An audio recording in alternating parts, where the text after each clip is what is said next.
당신은 부부의 신의를 저버렸다. 부부는 일심동체. 내가 하자면 하는 기지. 일심동체? 그럼 나도 바람 피워야겠네. 당신처럼. 뭐?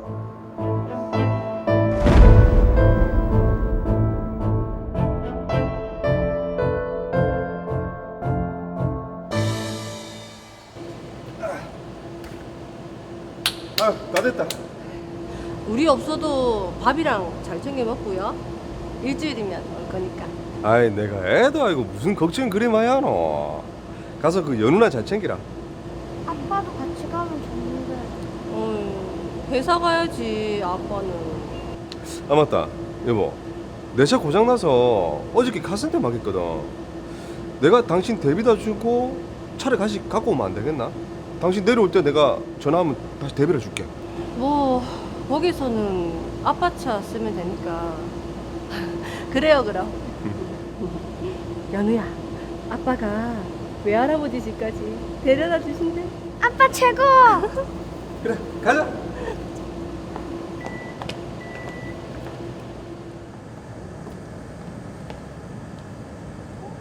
아니, 누가 이렇게 차를 긁어놨지?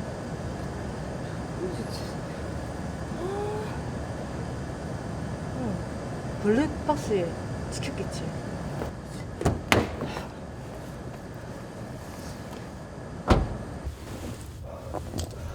보자.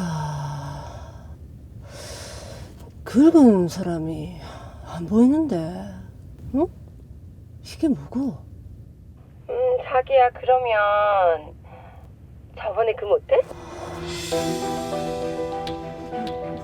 모텔? 아, 들킨 건가요? 아니 그런데 매번 일어나는데 이대리는 어쩜 그렇게 일을 못하노? 뭐 그 출장에서 봤던 그 사람? 어? 그냥 그러려니 해라. 우린 계약했으니까 돈만 받으면 되지 뭐. 뭐 하긴 뭐. 회사에서도 자기랑 같이 가면 실적 좋다고 난리다. 그래, 내가 잘한다 애가. 그나저나 오늘 뭐 어디 갔고?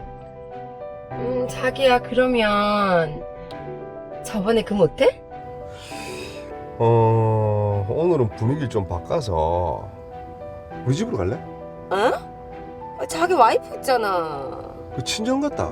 그 며칠 있다 올 거라서. 집이 비었지. 정말? 그러면 자기 집으로? 가자. 너무 과감한 거 아닙니까? 집까지 데려왔다고?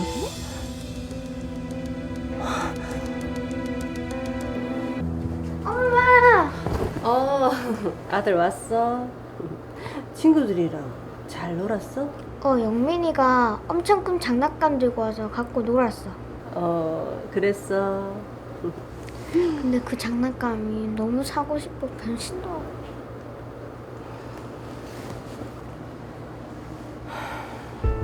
연우를 제대로 키우려면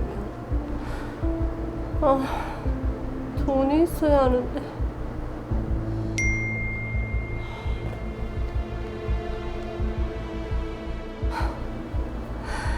딴짓하면서 매달 생활비는 꼬박꼬박이네. 요즘 사업이 잘 된다더만. 그 여자한테 돈도 주는가 얘가. 아무래도 증거를 모아야겠다. 나왔다. 자. 왜? 뭔 일 있나?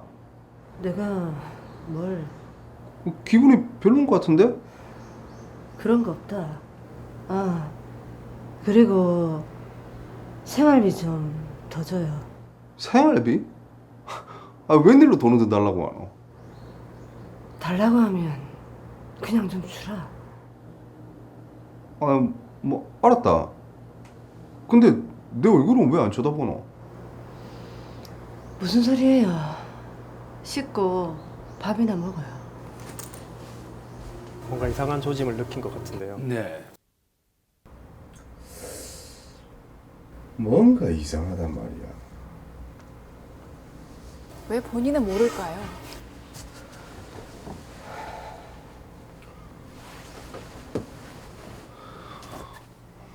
빨리 불 끌까? 피곤해요. 아이, 피곤해도 할 건 해야지. 싫다니까. 아니 남편을 거부하는 마누라가 어딨노? 내 의견도 중요하잖아요. 아니 당신이 언제부터 그런 게 따있다 그러노?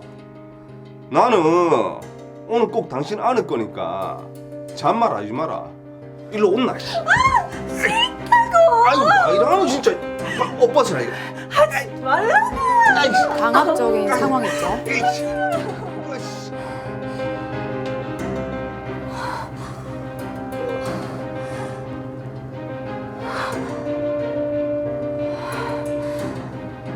이대로 더는 못 살겠다.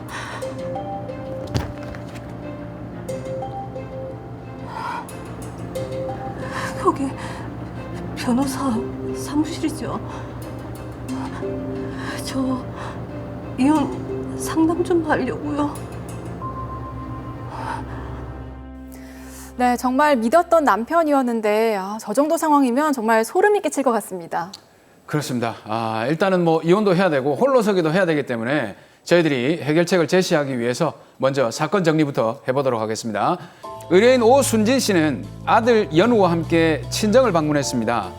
일 때문에 자택에 남아있던 남편 최바람은 내연녀를 집에까지 끌어들여 외도를 저질렀는데요.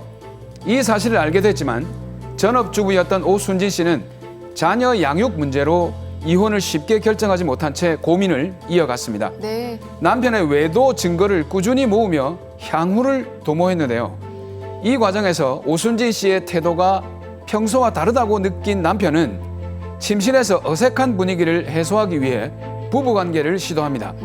하지만 오순진은 강력하게 거부했고 남편은 강제로 관계를 갖게 됩니다. 이후 남편과 혼인 생활을 유지할 수 없다고 판단한 오순진 씨는 이혼을 결심하고 저희 더 로이어에 의뢰를 해온 상황입니다. 네, 남편 최바람 씨 참 정말 너무하네요. 오순진 씨는 앞으로 또 어떻게 해야 됩니까? 자, 그럼 변호사님, 일단 오순진 씨가 이혼을 마음을 먹었는데 어떤 부분들을 좀 챙겨보면 좋을까요? 네, 우선 오순진 씨와 최바람 씨가 협의 이혼을 진행하는 것이 아니라면 재판상 이혼을 위해 최바람 씨의 유책 사유를 입증할 수 있는 증거를 수집하고 확보해야 합니다. 네. 이 사건에서는 차량 블랙박스에 불륜의 증거가 녹음되어 있어 결정적인 증거로 사용할 수 있게 됐는데요. 그 외에도 소송 과정에서 법원을 통해 남편과 박여우의 통화 기록이나 카톡, 메시지 기록 또는 신용카드 사용 내역 등을 확인해 불륜의 증거를 확보할 수 있습니다. 네. 또한 구글 타임라인을 통해 행적을 추적할 수도 있고요. 인스타그램과 같은 SNS를 통해 증거를 수집하기도 합니다. 지금까지 방송을 통해 여러 번 말씀드린 것처럼 소송은 증거 확보가 가장 중요하기 때문에 불법적인 방법이 아니라면 최대한 소송 관련 자료를 확보하시는 것이 도움이 됩니다. 저는 근데 사실 상간녀가 앞서서 오순진 씨의 집을 다녀갔잖아요. 이 부분을 한번 살펴보고 싶은데 얼마 전에도 뉴스에서도 이런 비슷한 상황을 본 것 같은데 상간녀의 주거 침입죄 이게 좀 성립하지 않을까 싶거든요. 네, 배우자가 외도하는 경우 가장 강력하게 처벌을 했던 간통죄가 성적 자기결정권과 사생활의 자유와 비밀 침해를 이유로 2015년 2월 헌법재판소에서 위헌 결정으로 폐지가 되었습니다. 네. 그래서 상간자를 상대로 고소가 가능했던 제명이 주거침입죄입니다. 그런데 이러한 처벌은 사실상 남녀 간의 사생활을 국가형벌권이 개입하는 것이라 간통죄 위헌 판결의 취지에 반한다는 논란이 있었고요. 최근 대법원에서는 불륜 상대방이 문을 열어주고 그 상간자가 집에 들어왔다면 주거 침입죄가 보호하는 불륜 상대 배우자의 주거의 평온을 해쳤다고 보기 어렵다고 판단해서 네. 종전 유죄의 입장을 무죄로 변경하였습니다. 그럼 이게 주거 침입죄로도 처벌을 할 수 없다면 이게 뭐라도 해야 이게 처벌을 해야 속이 좀 시원해질 것 같은데 그러니까요. 처벌할 방법이 없습니까 그러면? 네, 안타깝게도 이번 대법원 판결 이후로는 사실상 상간자를 상대로 형사처벌로 처벌받게 하기는 굉장히 어려워진 것이 현실입니다. 그렇지만 두 사람의 불륜 행위로 오순진 씨의 행복했던 가정이 깨지고 그로 인해 심각한 정신적 고통을 받은 것은 명백하기 때문에 네. 박효우를 상대로 민사상 불법 행위를 원인으로 한 손해배상 청구가 가능합니다. 손해배상 청구를 하면은 이제 위자료 청구를 말씀하시는 것 같은데, 근데 지금 오순진 씨 입장에서는 그것만으로는 화가 안 풀릴 것 같은데요. 네, 말씀드린 것처럼 불륜행위 상대방을 상대로 위자료 청구는 가능한데요. 대신 본소송과 동시에 상간자 명의 부동산, 보증금, 네. 임금 등 재산에 대해 가압류를 함으로써 경제적 제재는 가능합니다. 상간자라는 이유로 재산 가압류가 가능하다는 말씀이세요? 네, 그렇습니다. 네. 이러한 제재의 부수적 효과로 상간자의 불륜 행위를 집주인이나 회사가 알게 돼서 상간자의 사회생활이 곤란해지기도 하는데요. 그렇죠. 다만 조심해야 할 것이 있습니다.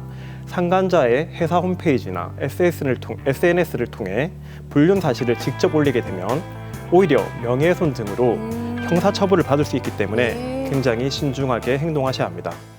근데 제가 보기에는 이 오순진 씨가 이혼을 결심하게 된 가장 결정적인 이유가 어떻게 보면 강제로, 부부긴 하지만 강제로 관계를 맺게 됐다는 그런 사실이기도 한데, 이 상황 같으면은 부부 간에도 강간에 관한 죄가 성립할 수 있어야 될 것 같다는 느낌이 들거든요. 어떻습니까? 성립할 수 있을까요?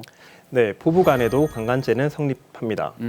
대법원은 2013년 전원합의체 판결을 통해 형법 제297조 강간죄의 객체 분여에는 법률상의 처가 포함되는 것으로 보았습니다. 네. 부부 사이에서 성관계를 요구할 권리가 있다고 하더라도 폭행, 협박 등으로 반항을 억압함으로써 강제로 부부 관계를 하는 경우에는 처의 생락이 추인된다고 볼 수 없어 강간죄를 인정하고 있습니다.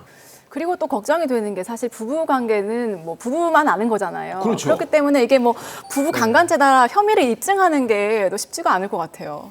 네, 참 어려운 문제인데요. 네. 남편의 아내에 대한 폭행, 협박이 아내의 반항을 불가능하게 하거나 현저히 곤란하게 할 정도에 이른 것인지에 대한 문제가 먼저 판단이 되어야 됩니다. 부부 사이의 성생활에 대해 국가가 개입하는 것이기 때문에 우리 법에서는 가정의 유지를 위해 최대한 개입하지 않는다는 전제하에서 이 문제를 살펴보고 있습니다. 주로 부부의 진술과 증거를 확인하는데요. 남편이 유형력을 행사하게 된 경위, 네. 혼인 생활에서의 형태와 부부의 평소의 성행, 그리고 성관계 당시와 그 후의 정황 등을 구체적으로 진술하셔야 되고요. 네. 그리고 폭행을 당했다면 그 상처 부위의 사진, 진단서, 처방전 등 피해를 확인할 수 있는 자료를 반드시 수집하셔야 합니다.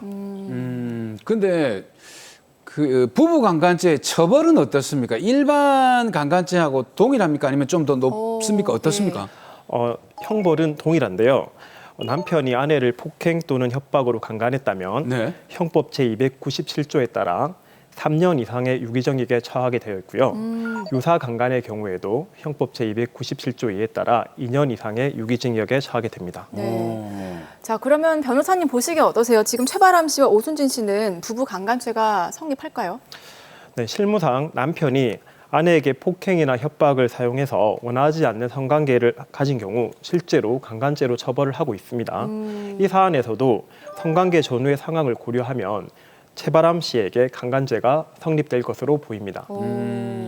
자, 그럼 최바람 씨가 지금 부부 강간죄로 처벌을 받는다 한다면은 아무래도 오순진 씨가 이혼 소송 과정에서 유리한 입장에 놓이게 되겠네요. 네, 그렇습니다. 예. 배우자의 유책 사유를 인정할 수 있는 매우 중요한 증거가 될 것 같습니다. 민법 제840조 3호는 이혼의 원인으로 배우자로부터의 심히 부당한 대우를 규정하고 있는데 이에 해당할 수 있을 것 같고요. 네. 또 같은 조 6호에 기타 혼인을 계속하기 어려운 사유에도 해당되어 재판상 이혼 소송에서 매우 유리한 증거가 될 것 같습니다. 야, 근데 이게 보통 남자들이 그렇거든요. 그게 무슨 잘못인데 자기 잘못을 인식하지 못하는 거죠. 모르죠. 이렇게 막무가내로 나가게 되면 그때는 어떻게 해야 됩니까? 네, 실제로 그런 사람들이 굉장히 많고 이럴 경우 어떻게 대처해야 할지 막막해 하시는 분들이 많습니다. 네. 많은 경우에 부부 사이의 문제가 외부에 알려지는 것이 수치스러워하거나 또는 사회생활이 곤란해질까 봐 두려워서 참고 사시는 분들이 많은데요. 네. 그런데 참는 순간부터 본인의 인생은 점점 더 무너지고 피해도 심각해진다는 점을 인식하시고 즉시 법의 도움을 받으셔야 됩니다. 부부 간간의 경우에도 가정폭력처벌법상 가정폭력에 해당되기 때문에 가정폭력으로 신고하시고 남편의 퇴거 등 격리 조치나 접근 금지와 같은 임시 조치 또는 피해자 보호 명령을 받음으로써 피해를 예방할 수 있습니다. 네, 우리 사연 속에 또 오순진 씨, 저도 참 보는 내내 안타깝고 마음이 아팠는데 오순진 씨를 위해서 다시 한번 해결책 정리를 해볼까요? 네, 먼저 부부 간간으로 형사 고소를 하고 접근 금지 신청을 해서 신병의 안전을 확보하고 심리 상담 치료를 받으시길 권장드립니다. 그리고 이혼, 위자료, 재산분할, 양육자 지정 및 양육비를 신청하고 사전 처분으로 양육비와 부양료를 청구하시는 것이 좋을 것 같습니다. 또한 파교우를 상대로 위자료 청구 및 가압류 신청을 해서 정신적 피해에 대한 배상을 받으시길 바랍니다.